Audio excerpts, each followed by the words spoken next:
यो नसा लिएर आयो नसा पागल जस्तै गरेर झल्लेर हिँडिरहन्छ भाइ तिम्रो घर कहाँ हजुर तिम्रो घर मेरो सल्यानटाङ सल्यानदाङ कुन ठाउँ मेरो पनि सल्यानदाङ रक्षा चोर मिलन चोक सल्यानदाङ हो त्यो सल्यानदाङ हो त्यो त्यो सेतो सात लगाले बुटो तपाईको त के रे सल्यान होइन मेरो तुलसीपुर घर छ तुलसीपुर घर पनि तुलसीपुर घरदेखि यतापट्टि एउटा ग्रिल हाउस होटल होटलको नाम भन रक्षा चोर स्कुल थाहा छैन रक्षा थाहा छ भन हो त्यही रक्षा चोर स्कुल अगाडि नै अगाडि त्यहीँनिर हो अनि एउटा केटी फाँसी हालेर मरेको थियो नि एकचोटि एउटा होटलबाट हो त्यही घरको पछाडि हो के तिमी यहाँ कसरी आइपुग्यौ यहाँनिर साथीहरूको लैलैमा आएको काम गर्न भनेर खासमा हामीहरू के यहाँ के काम गर्छौ न इन्डिया जान आँटेको थियौँ हामी यहाँबाट यहाँ यतातिर कतिजना आयो त यता जान 3 जना आयौँ होइन त्यही पनि त मेरो होइन सिटीमा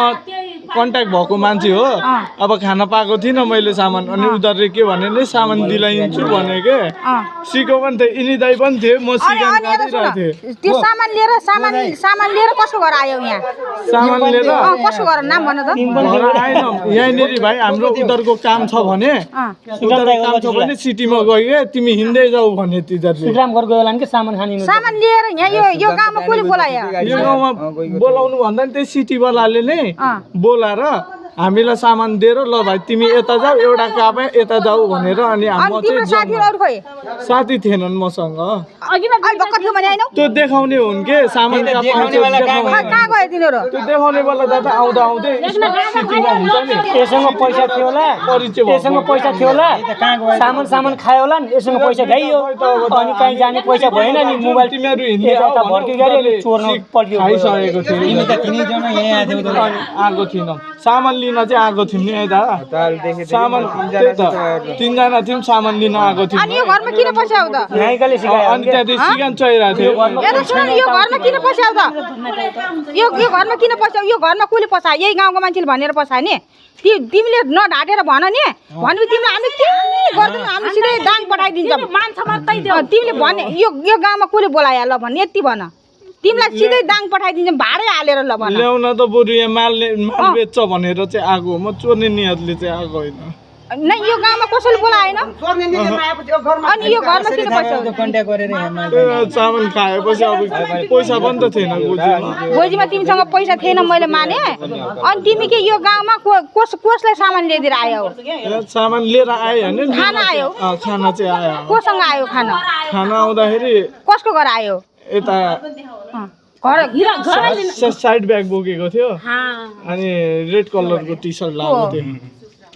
साइड ब्याग भिरे नाम थाहा छौ त्यसको नाम त थाहा छ पहिलोचोटि भेटाइदियो हो तिनीहरूले त्यसो गरिदिएको घर त देखाएको छैन त्यो ब्याग भिरेर त्यो गइसक्यो त्यो मान्छे सामान दियो सामान सिद्धियो भन्यो त्यो सामान सिद्धियो भनेर गयो त्यो मान्छे उता बिहान अनि तिमीले सामान खायौ यो घरमा पस्यौ सामान यो घरबाट के लग्यो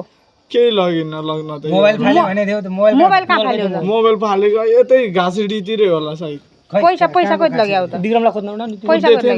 कति लग्यो पैसा खै गनेको छैन पैसा लग्यो कहाँ छ त पैसा गनेको छैन मैले यो कसको मोबाइल हो तिम्रो हो यो होइन यो त कसको मोबाइल हो यो त मेरो होइन त्यो केटाहरूको हुन सक्छ यो पनि राख्ने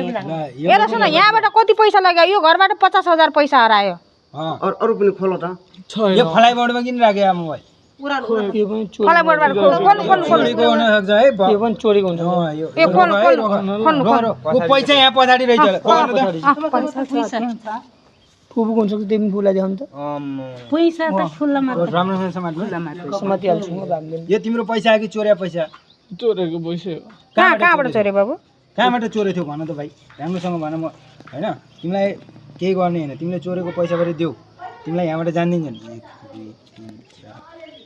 4 5 6 यो बाने आउनन् क्या यो पैसा